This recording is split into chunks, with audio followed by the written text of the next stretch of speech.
नमस्कार। स्वागत है आप सभी का आज की हिंदी कक्षा में। आज हम बात करेंगे कि भाषा संबंधी जब हम कोई कार्य करते हैं, लेखन कौशल को विकसित करते हैं या वाचन का कोई कार्य करते हैं, तो वहाँ हमें किस किस बात का ध्यान रखना चाहिए। क्योंकि व्यावहारिक बोलचाल की भाषा में हम अनेक अशुद्धियाँ कर देते हैं जिन पर हमारा ध्यान ही नहीं जाता। कोई परियोजना कार्य करना है, हमें अपने विषय में और निखार लाना है, उसके लिए इस विषय पर बात करना बेहद ज़रूरी है कि अशुद्धियों को कैसे शोधित किया जाए। तो चाहे हम प्रोजेक्ट बना रहे हैं, चाहे हम कुछ भी लिख रहे हैं या बोल रहे हैं, वहाँ हमें किन बातों का ध्यान रखना है, इस वीडियो में हम जानेंगे। जैसे हम वाक्य प्रयोग करते हैं, पार्टी में अनेकों लोग उपस्थित थे। आम बोलचाल की भाषा में हम इस वाक्य पर ध्यान ही नहीं देते हैं कि इसमें अशुद्धि है। सब लोग अर्थ समझ भी जाते हैं लेकिन गलती नहीं पकड़ते हैं। जबकि शुद्ध क्या होना चाहिए? पार्टी में अनेक लोग उपस्थित थे। अनेक स्वयं में बहुवचन है, लेकिन जब हम बोलचाल की भाषा में इसका प्रयोग कर रहे हैं तो अनेकों कर देते हैं। तो इन्हीं बातों का भाषा के कार्य में विशेष ध्यान रखना चाहिए। जैसे यहाँ ये दो बालक दिखाए गए हैं। एक कहता है कि न्यूज़पेपर में पढ़कर कि देखो इस पर लिखा है कि हमें प्लम्बर चाहिए। तो दूसरा हैरान होता है कि क्या अखबारों में भी या मैगजीन्स में भी ऐसी गलतियाँ हो जाती हैं। तो उस दूसरा बच्चा कहता है कि हाँ, गलतियाँ रह जाती हैं। काम करने वाले से काम जो करता है, गलती तो उससे हो ही जाती है, तो गलतियाँ रह जाती हैं, लेकिन उस पर ध्यान वो दे रही है लड़की। तो बात आती है कि ये गलतियाँ शुद्ध करने का काम अगर अखबार में है कुछ, तो कौन करता है। तो यहीं से हमें जानकारी ये भी मिल गई है, शब्द ज्ञान भी बढ़ गया कि संपादक करता है। अगर वो दोनों बातें कर रहे हैं, वो कहता है कि अगर हम वाक्य बोलें कि खरगोश को काट कर गाजर खिलाओ, तो इसका क्या मतलब? खरगोश को काटें और गाजर खिलाएं?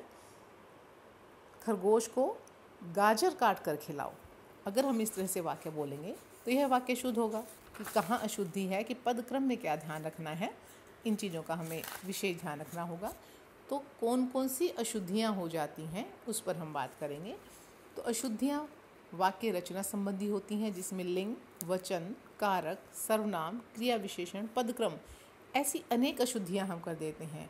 कई बार मुहावरों संबंधी अशुद्धियाँ भी करते हैं, विराम चिन्हों संबंधी अशुद्धियाँ कर देते हैं, वाच्य का प्रयोग गलत कर लेते हैं, वाद विवाद जब करते हैं तब अनेक अशुद्धियाँ हो जाती हैं। तो हमें उन पर ध्यान देना होगा ताकि हमारा कोई भी परियोजना कार्य, लेखन कार्य, वाचन कार्य जो भाषा से संबंधित है, गलत ना हो पाए। जैसे इसमें एक बच्चा जो कह रहा है, संवाद पढ़ते हैं, अंकुर तुम किस स्कूल में पढ़ती हो। तो यहाँ पढ़ती हो अंकुर की बात है जो पुल्लिंग है, और हम उसके लिए क्रिया में स्त्रीलिंग का प्रयोग कर रहे हैं, तो ये गलत है। या फिर जरा दरवाज़ा को खोल दो,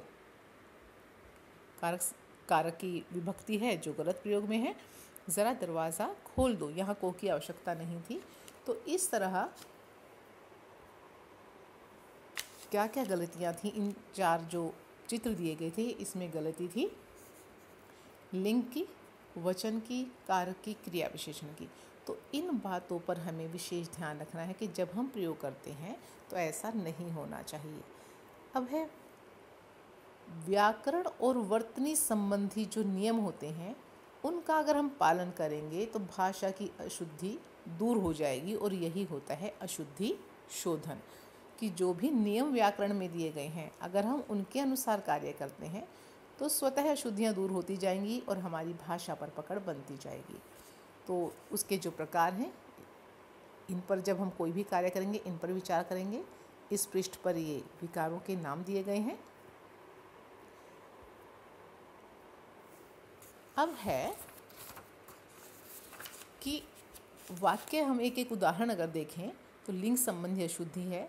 जैसे छुट्टी के कारण एक भी दुकान नहीं खुला, क्या गलती हो गई? एक भी दुकान नहीं खुली। स्त्रीलिंग शब्द है दुकान, तो उसके अनुसार खुली स्त्रीलिंग ही आना चाहिए था। ऐसे ही फिर वचन संबंधी अशुद्धियाँ होती हैं। जैसे मैंने पहले भी वाक्य पढ़ा था, अनेकों लोग उपस्थित थे, आना क्या चाहिए? अनेक लोग उपस्थित थे। फिर है कारक संबंधी अशुद्धियाँ। कारक का प्रयोग जब हम करते हैं, उसकी विभक्तियों का हम प्रयोग करते हैं, कहाँ विभक्ति आनी है, कहाँ नहीं आनी है, इन नियमों का ध्यान रखना चाहिए। जैसे रंभा ने मिठाई खाई जाती है, आना क्या चाहिए? या तो हो रंभा से मिठाई खाई जाती है या फिर रंभा मिठाई खाती है। तो इस तरह कारक संबंधी अशुद्धियाँ भी हमारे कार्य में होती हैं। सर्वनाम संबंधी, जैसे मेरे को आपका नाम बहुत पसंद है, होना क्या चाहिए? मेरे को का प्रयोग अशुद्ध है, मुझे आपका नाम बहुत पसंद है। इसी तरह क्रिया विशेषण संबंधी अशुद्धियाँ, जैसे घूमते घूमते राहुल बहुत लंबा चला गया, लंबा नहीं चला गया, बहुत दूर चला गया, कि उस स्थान से उसकी दूरी बढ़ी है, उसकी लंबाई नहीं बढ़ी है। तो इस तरह जब भी हम कोई कार्य करें हमें ध्यान रखना होगा। कभी कभी हम क्या करते हैं, जो पद क्रम है कि कौन सा शब्द वाक्य में पहले लाना है और कौन सा बाद में रखना है, इस बात का हमें ध्यान रखना होगा। तो पदों के क्रम का हेर फेर करने से भी अर्थ जो है परिवर्तित हो जाता है। जैसे ले आओ पानी मेरे लिए एक गिलास, होना क्या चाहिए? मेरे लिए एक गिलास पानी ले आओ।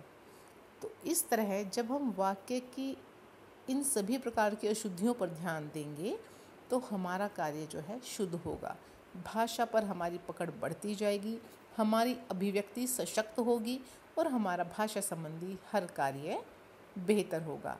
तो अशुद्धि शोधन एक महत्वपूर्ण कार्य है जिसे हम बहुत ध्यान से करेंगे।